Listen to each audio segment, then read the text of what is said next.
Hey, thanks for the jellyfish yesterday. And before I tell you about what we're doing today, we had a special competition over the weekend for an amazing art celebration pack from our online Little Art School shop. So I'm going to put them in my salad bowl here.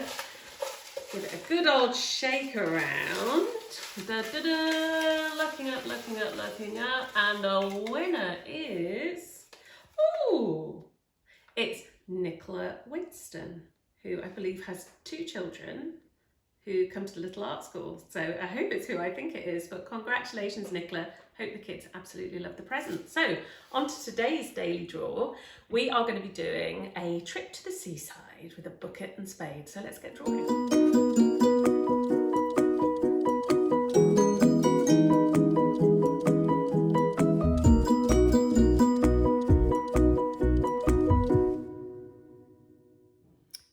So we're going to start our scene by going about a third of the way up the page. So if we go up to there, and we're going to put a sort of jaggedy loose line, which is just going to be where we're going to sit our objects on.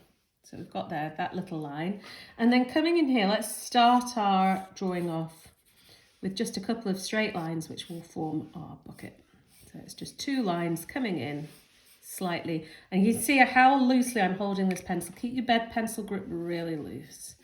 And coming up to the top, we've got a slightly curved line there and another curved there, and that is our bucket top. We can also just go in with 2 lines, which will form our spade. So that's the bucket and the sand in already, and we're going to go in with our ball shape. So we're going to start off there and just take it very loosely round.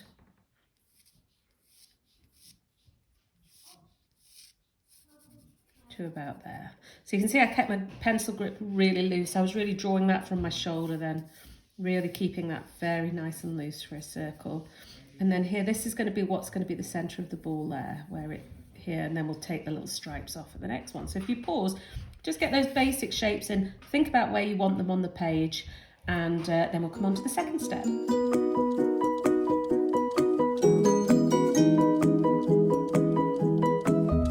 Right, so on the second step, we can make a little bit more sense of our beach ball here by just coming down with a line there, and a line there, and then there, and there. So suddenly, just by putting those lines in, it immediately makes a bit more sense than just a random circle. And if we come on to the spade here, where we've got the spade handle, just start to bring out the shapes here at either side, which will turn it into a spade. And underneath on the bucket, let's just put a rim in. So a small rim here, coming out slightly.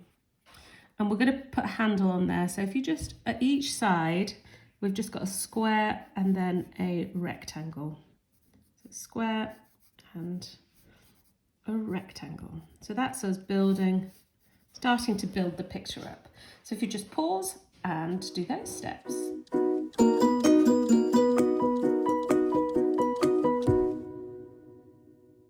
Right, we're just going to finish off the ball here by putting a line in there and a line in there. So that's the beach ball finished. If we come over now to the spade, just join the top 2 shapes there. And then we'll come in and put in the handle shape. And the same down here, I just want you to put in sort of essentially a big smiley shape that will come right down to the sand. There, same on this side, coming right down.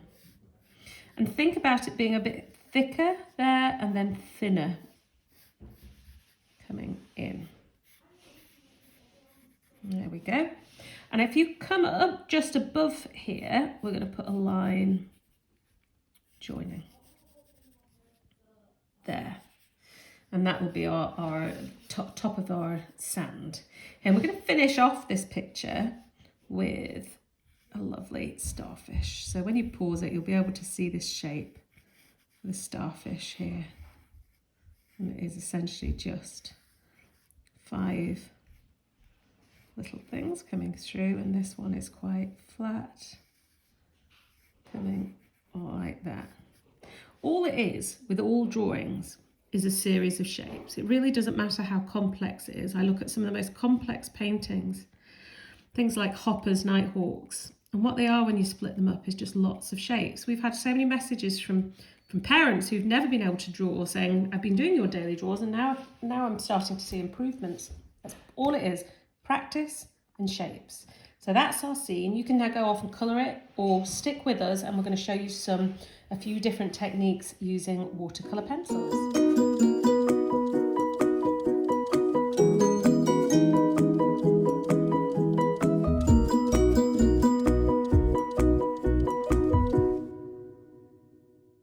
Right, I'm going to use a variety of different watercolour pencils here. If you've got paints, you can do exactly the same thing with paints. I just wanted to, and I did the junior one using a mix of paints and watercolour pencils. So if you want to see what I did to mix the sand and the sky in that one, have a little look at that one if you're just using a palette. But here I'm going to go round the starfish. This is my sand colour, so I'm using a yellow ochre here, and I'm putting in bits, but not a huge amount. Can you see? Because I'm gonna take all that and make it into sand. But I'm also going to come in with a touch of burnt sienna, just here and there, just to add a little bit of extra. And I'm breaking that line up there. It's just as if there's just a few little shadows in the sand. That's what I'm doing with that. Right, I'm going to take my big brush now. Wet it, and then let's just gently, with a fair bit of water there, turn this to paint. I come into this bit here. I'm going to take it right up to the handle so that there isn't really any, and even in between, so there's not really any white paper here left. And it is just, can you see how as soon as the water touches the marks on the paper, it's turning them into paint. And the more pigment there is on the paper, like I've put on the edge, the stronger and darker it'll be. So if you want it pale, just go for a bit, and if you want it darker, press harder with the pencils and put a lot more pigment on the paper. Look, that's all very nicely turning to paint. Okay, and then we're going to come on to the sky now. And with the sky, I'm just going to have a tiny bit of this paint here. I'm not going to colour the whole thing in. I'm just going to do a little bit here, as if it's a sort of blue sky, wispy, clouded day. But the key is that this brush is totally clean. If there's any paint pigment left on it at all, the yellow will go in with the blue and it'll turn it. It will turn it to green, and we don't want that.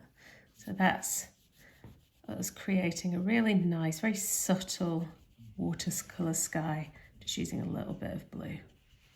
So we're going to pause there and let that dry for a minute. So I've just let that dry. It's still slightly damp, but the areas that I need immediately close to what I'm going to do are dry. So I can go in here with my yellow. I'm just going around the edges first. This is just to help me really. And then I want this to be quite dark, so I'm going to put a fair bit of pigment on there. And the same here on this one straight opposite it. So putting in the edges and then a little bit there. So, and then just turning that very quickly to paint. And you can see you don't have to colour carefully with the watercolour pencils, because the paint, you're collecting the pigment up with your brush and you're just taking it to the edges. And if for people who are still looking to try and get these watercolour pencils, we do sell them on our online shop. So you can find that just by going to the Little Art School website and then looking for the shop. And we've got these amazing pencils on there. Sorry, I was just putting my dress out of the way. Right, here we go. So that's the yellow. And now while I just give that a minute to dry, you can see it's drying really quickly actually. I'm going to do exactly the same with a red one on my spade here.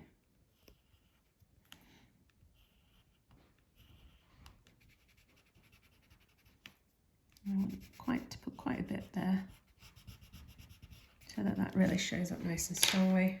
Again, nice clean brush, just a touch of water to turn it.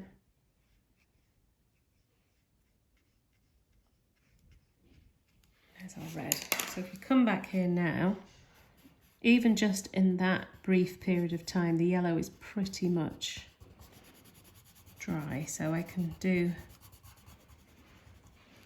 I've done the wrong ones now. Elizabeth's laughing at me because I've followed the one.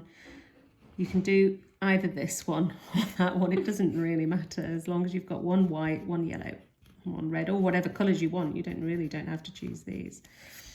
So I'm going to come in and put quite a bit of pigment again. But look, I'm not going to the edges or anything. I'm not really neatly colouring it in, because as soon as I touch it, the paintbrush does the work really, not the colouring. And make sure your brush goes right to your edges, and it'll take the paint to it there. Quite lucky there because the yellow is not completely dry, but fortunately the edge of the pencil is acting as a sort of barrier there. If that was paint from a palette, if I was using a wash, that would have made a bit of a mess there. And I'm going to do the centre bit just in orange like that, and I won't change it, but what I will do is take my orange around there and I'll put a little edge in. So that's my ball done. And if I come down next to my bucket, I can just put in, what I'm going to do is put a really dark bit inside the rim there. I'm going to leave the rim with a bit mainly white, and I'll just put the bucket colour in. Now what I did with the junior one was I lifted some of the colour out, some of the wash out, but with this I'm not. I'm just going to do it like that, so as if the sun is shining here on it, so that when I turn it, if we turn that bit, I'm going to leave that kind of watery, as if, can you see the effect there, as if the sun is shining on it there. But where the pigment's really strong, that will come up.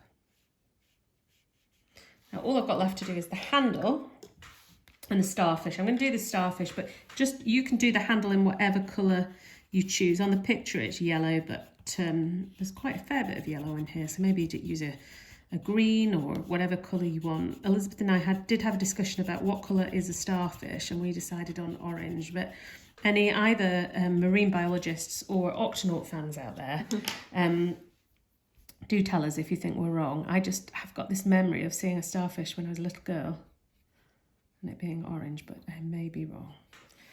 So, and that's it, that's the end. I'll put the handle in when it's dry, but we would love to see your pictures, so make sure you send them to us. Hope you really enjoyed that. Hope you enjoyed having a nice little imaginary trip to the seaside with your bucket and spades. Please send us your pictures, we love seeing them. Tomorrow's Wednesday. We always try to pull something a little bit special out of the bag for Wednesday because it's the middle of the week, and we're really excited about tomorrow. We think you're going to love it because we're going to be doing Dr. Seuss.